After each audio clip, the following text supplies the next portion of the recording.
With more than 40,000 industry professionals expected to attend the 2012 International CTIA Wireless Conference, Schwartz MSL has reached out to a number of industry experts for their insight on what to expect this year. In this interview, we hear from Bob Brown, the online executive news editor for Network World. Bob recently visited the Schwartz MSL Boston office. Bob, what are we going to be seeing at this year's CTIA conference?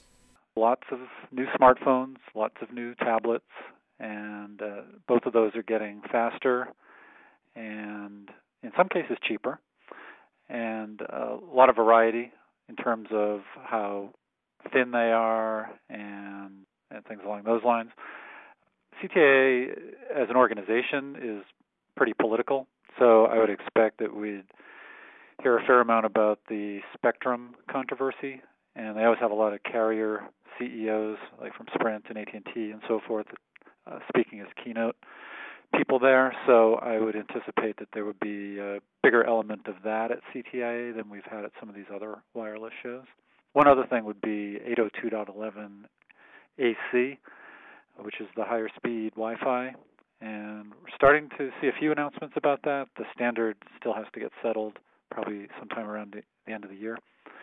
So I would expect there would be some chatter about that as well. Are networks equipped to handle the growing demand for data? It seems like they never are.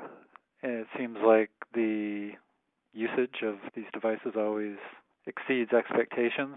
And I think people are sort of, in this case, they may actually be anticipating that just because of a lot of the increase that we've seen in video usage and images and things along those lines. What do you think will be the determining factor in how things turn out?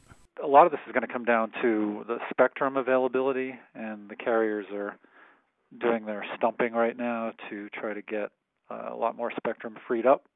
It looks like Verizon's in pretty good shape. Looks like AT&T is scrambling a bit to try to get its spectrum house in order. So I think a lot of it's going to come down to that. You know, they're going to have the equipment in place, but are they going to actually have the capacity to handle all the traffic? Now, in the enterprise market, iOS clearly has a big lead. Where do you think Android fits into the picture? I think Android's going to make it interesting just because of the pure number of new products that are coming out from smartphone companies and tablet companies. So you have a lot of companies that are both U.S. companies and companies from Asia and other countries. And it just feels like it's nonstop. So some of those products are going to be winners. Some of them are pretty interesting that came out at CES. Some different form factors got people's attention. So they may carve out certain niches that might actually get big. Who else is worth watching in the enterprise market? We're trying to get a feel for whether the Amazon Kindle Fire is making any inroads into the enterprise. It's a little early to tell still right now. We haven't gotten any huge indications that that's making any big inroads in the enterprise, but that would seem to have the best chance. There was some noise about the Motorola Xoom earlier last year, but we really haven't heard too much about that of late. The other thing that Network World's looking at pretty closely are some of the tablets that are coming out of the more traditional enterprise network companies like Cisco. That seems interesting, that could be something of a rival to the iPad within the enterprise anyway. Let's talk for a minute about Tim Cook. What influence do you think he'll have on Apple's push in the enterprise market? I actually think that with Tim Cook as the CEO now, that they might be a little bit more upfront about their efforts to go after the enterprise. He's got a background with companies like HP and Compaq, I believe. So I think that's even going to make it harder for other companies to make any inroads against iOS. For a company like Google to advance in the enterprise market, they're going to need to promote their wins, right, in order to demonstrate their progress.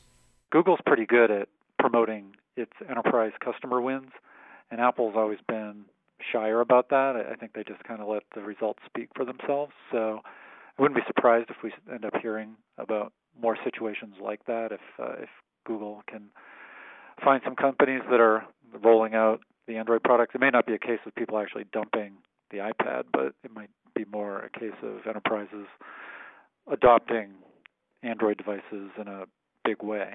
And do you think Apple will counter by being a bit more promotional?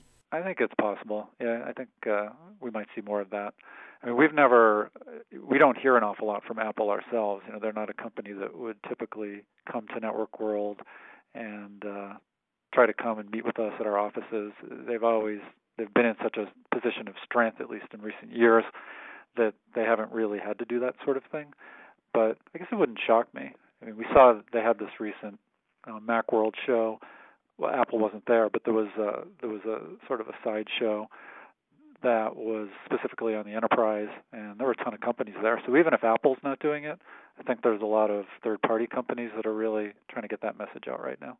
Let's turn to Network World now. How can mid-sized companies and startups get attention from your team? Well, a couple things. We are writing about whatever the big story of the day is. So that may, in many cases, involve a company like Apple or Cisco or IBM or one of the bigger companies that we write about. But there may be angles on whatever those stories are that some of these smaller companies would have some interesting insight into. And a lot of times our writers are making pretty quick turnarounds on their stories. So these need to be pitches that would involve putting us in touch with somebody in a hurry, somebody who could make a few quick comments about something that might be big in the news at that time. I think the bigger wind-ups on product pitches are probably becoming less and less effective, where we get a PR pitch about, that's telling us sort of about the whole history of some market segment and then tries to get us to talk to their client about their role in that market. We're still doing some of those types of things, but I just think that's a lot less frequent these days. Reporters these days seem to cover a variety of topics. Any suggestions for PR professionals as they pitch Network World reporters? In making the pitches, you really have to try to figure out what the different reporters you're pitching to really write about. And a lot of reporters here will do stories here and there on subjects that really aren't in their beat. So I know it sort of annoys them when they'll get a pitch saying, "Hey, I just noticed you wrote about whatever," and that might be the only story they've really written about whatever in the last year. So that's not really what they typically write about. They just had to maybe cover something in a pinch. I think you really want to hit the writers in their sweet spots. How about the importance of companies offering their executives as experts? A lot of times I think what we're looking for are real experts on certain topics. For example, right now, I mentioned earlier 802.11 AC, this high-speed Wi-Fi, and there have got to be a lot of people who are involved in the standards groups or whatever on that are within some of these smaller companies. So I think bringing some of those people to our attention might get your clients in stories about some of these bigger topics. So even though we're not specifically writing about, hey, this company just came out with a new whatever, we might be presenting their people as experts on a topic, and I think that might end up getting the reader's attention as well. Yeah, and despite all of that, I'm sure you still get people pushing for the company profile story, and in the end, readers might not even be that interested.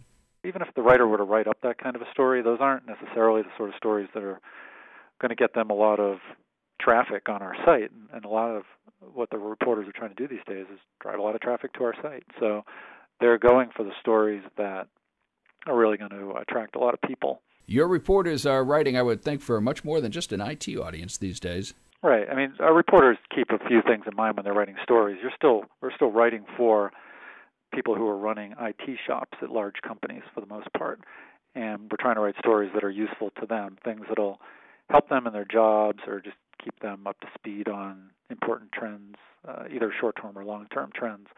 But we realize that our website is wide open, and people are coming to us from Google and social media sites and other sources. So we are really writing for everybody as well. So they do have a couple things in mind when they're writing their stories these days. With the immediacy of the online world and all the constant feedback from your readers, the pace for editors and reporters has got to be amazing. Yeah, your head's definitely spinning all the time, but it's fun too, because you get to interact with people a little more easily than you used to because of social media. Yeah. And you get more immediate feedback, which can be good or bad. But I think there's a lot of fun to it as well. Our guest has been Bob Brown, the online executive news editor for Network World. If you'd like more information about Schwartz MSL services, please visit www.schwartzmsl.com.